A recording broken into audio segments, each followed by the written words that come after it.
तो चलिए आज एक ऐसे टॉपिक पर बात करते हैं जिसने शायद हर डेवलपर और प्रोजेक्ट मैनेजर की रातों की नींद उड़ाई है। जी हाँ, मैं बात कर रहा हूँ सॉफ्टवेयर प्रोजेक्ट्स के बजट और कॉस्ट एस्टिमेशन की।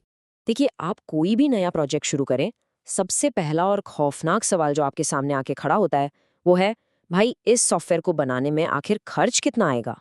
और बात सिर्फ पैसों की नहीं है दोस्तों, इसमें कितना समय लगेगा, कितनी मेहनत लगेगी, ये सब शामिल है। अगर आपका अनुमान गलत हुआ, तो समझ लीजिए आपका पूरा का पूरा प्रोजेक्ट खतरे में पड़ सकता है। तो इस सवाल का जवाब ढूंढने के लिए आज हम कोकोमो मॉडल को डिकोड करेंगे। हम इसके basics, project categories, effort calculation, इसके इंटरमीडिएट वर्जन्स और आखिर में इसके मॉडर्न अप्रोच यानी कोकोमो 2 को समझेंगे। चलिए, सबसे पहले बेसिक से शुरू करते हैं। आखिर ये कोकोमो मॉडल है क्या चीज़?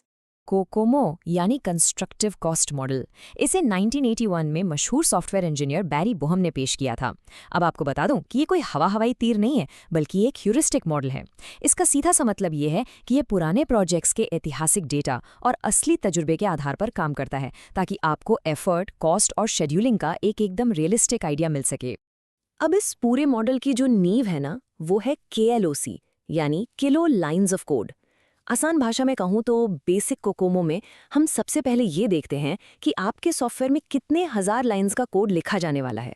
बस यही एक अकेला नंबर आपके पूरे एस्टिमेशन का स्टार्टिंग पॉइंट बन जाता है। बेसिक्स के बाद अब आते हैं हमारी 3 मुख्य प्रोजेक्ट कैटेगरीज पर। बारी बोहम को ये बात बहुत अच्छे से पता थी कि दुनिया का हर सॉफ्टवेयर एक ही सांचे में नहीं ढलता। एक सिंपल पेरोल ऐप और एक एयरप्लेन का कंट्रोल सिस्टम सेम तो नहीं हो सकते, राइट? इसीलिए उन्होंने प्रोजेक्ट्स को 3 हिस्सों में बांटा। पहला है ऑर्गेनिक, जहां एक छोटी और एक्सपीरियंस्ड टीम एक जाना पहचाना सा ऐप बनाती है। दूसरा सेमी डिटैच्ड, ये थोड़ा ट्रिकी होता है, जहां टीम का एक्सपीरियंस मिक्स्ड होता है। और तीसरा है एम्बेडेड, यह सबसे कॉम्प्लेक्स है। इसमें रियल टाइम सिस्टम्स आते हैं जिन्हें हार्डवेयर के साथ बिल्कुल सख्ती से काम करना पड़ता है।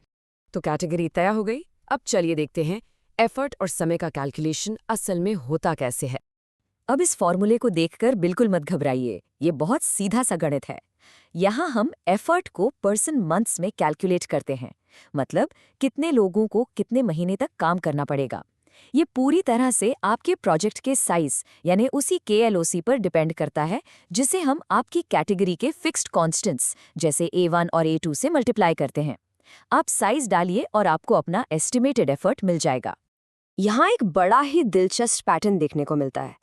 एस्टिमेटेड एफर्ट और प्रोजेक्ट के साइज का रिलेशन बिल्कुल भी लीनियर नहीं है। जैसे जैसे आपके सॉफ्टवेयर का साइज बढ़ता है, एफर्ट बहुत तेजी से यानी सुपर लीनियर तरीके से ऊपर की ओर भागता है। इसका सीधा मतलब है कि अगर कोड का साइज दोगुना हुआ, तो आपकी मेहनत सिर्फ दोगुनी नहीं बल्कि उससे कहीं ज्यादा बढ़ जाती है, स्पेशली उन कॉम्प्लेक्स एम्बेडेड प्रोजेक्ट्स में। लेकिन रुकिए, जब बात डेवलपमेंट टाइम की आती है तो कहानी थोड़ी अलग हो जाती है। यहाँ ग्राफ का कर्व सब लीनियर है।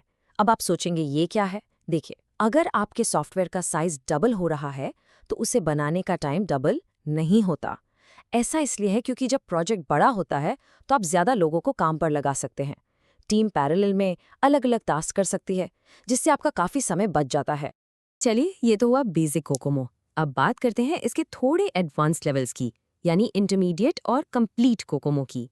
देखिए, बेसिक कोकोमो अच्छा तो है, लेकिन रियल वर्ल्ड की कॉम्प्लेक्स सिचुएशंस में सिर्फ कोड का साइज देखकर एस्टिमेट लगाना काफी नहीं होता। इसकी सबसे बड़ी कमी ये थी कि ये इस बात को बिल्कुल इग्नोर कर देता था कि आपकी टीम कितनी स्मार्ट है, आप कौन से मॉडर्न टूल्स यूज कर रहे हैं, या सिस्टम की रिलायबिलिटी कितनी क्रिटिकल है। और यही एंट्री होती है इंटरमीडिएट कोकोमो की। इसमें 15 बहुत ही क्रिटिकल कॉस्ट ड्राइवर्स जोड़े गए। इन्हें 4 कैटेगरीज में रखा गया: प्रोडक्ट, कंप्यूटर, आपकी टीम और डेवलपमेंट एनवायरनमेंट। ये ड्राइवर्स क्या करते हैं? ये आपके बेसिक एस्टिमेट को आपकी रियल लाइफ सिचुएशन के हिसाब से ऊपर या नीचे स्केल करते हैं। मान लीजिए आपकी टीम एकदम टॉप नॉच टूल्स इस्तेमाल कर रही है, तो आपका एस्टिमेटेड एफर्ट अपने आप कम हो जाएगा। फिर आता है कंप्लीट कोकोमो। अब इमेजिन कीजिए कि आप एक बहुत बड़ा सिस्टम बना रहे हैं। उसे एक सिंगल यूनिट मान लेना एक बहुत बड़ी गलती होगी। कंप्लीट कोकोमो इस बड़े प्रोजेक्ट को छोटे छोटे और अलग अलग सब सिस्टम्स में तोड़ देता है। हो सकता है आपके सॉफ्टवेयर का यूजर इंटरफेस GUI बहुत सिंपल ऑर्गेनिक टाइप का हो, लेकिन उसका बैकएंड डेटाबेस काफ़ी सेमी डिटैच्ड हो। तो हर पार्ट का अलग कैलकुलेशन करके जब आप उन्हें जोड़ते हैं तो आपकी एक्यूरेसी एकदम नेक्स्ट लेवल पर पहुंच जाती है। अब आते हैं हमारे आखिरी और सबसे मॉडर्न सेक्शन पर, कोकोमो 2, आधुनिक सॉफ्टवेयर अप्रोच। समय के साथ सॉफ्टवेयर इंजीनियरिंग की दुनिया पूरी तरह बदल गई। 1995 आते आते कॉम्प्लेक्स GUIs आ चुके थे, हम बने बनाए कोड को धड़ल्ले से रीयूज करने लगे थे और डेवलपमेंट के तरीके बदल गए थे। जाहिर है अब बैरी बोहम को अपने पुराने फ्रेमवर्क को अपग्रेड करना ही था। तो उन्होंने पेश किया कोकोमो 2, जिसमें प्रोजेक्ट की अलग अलग स्टेजेस के लिए 3 खास मॉडल्स दिए गए। पहला है एप्लीकेशन कॉम्पोजिशन मॉडल, जो अर्ली प्रोटोटाइपिंग के टाइम कॉस्ट का अंदाजा लगाता है। दूसरा है अर्ली डिज़ाइन मॉडल, जिसका यूज़ हम आर्किटेक्चर के शुरुआती दौर में करते हैं। और तीसरा है पोस्ट आर्किटेक्चर मॉडल, जो तब एक्टिव होता है जब आप एक्चुअल कोडिंग और डिटेल डिज़ाइनिंग में उतरते हैं।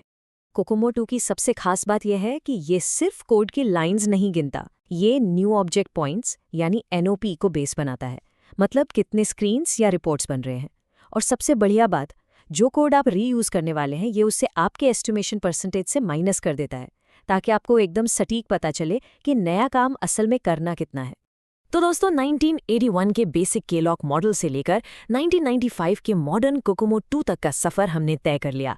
लेकिन जाते जाते आपके लिए एक सवाल छोड़कर जा रहा हूँ। आज हम AI और लो कोड प्लेटफॉर्म्स के ज़माने में जी रहे हैं, जहाँ काफ़ी सारा कोड तो अपने आप जनरेट हो रहा है। तो आप अपने अगले बड़े प्रोजेक्ट का एस्टिमेशन लगाने के लिए इन कॉस्ट ड्राइवर्स को कैसे एडजस्ट करेंगे, इस इंजीनियरिंग माइंडसेट को भविष्य के सॉफ्टवेयर डेवलपमेंट में कैसे लागू करेंगे, इस पर ज़रूर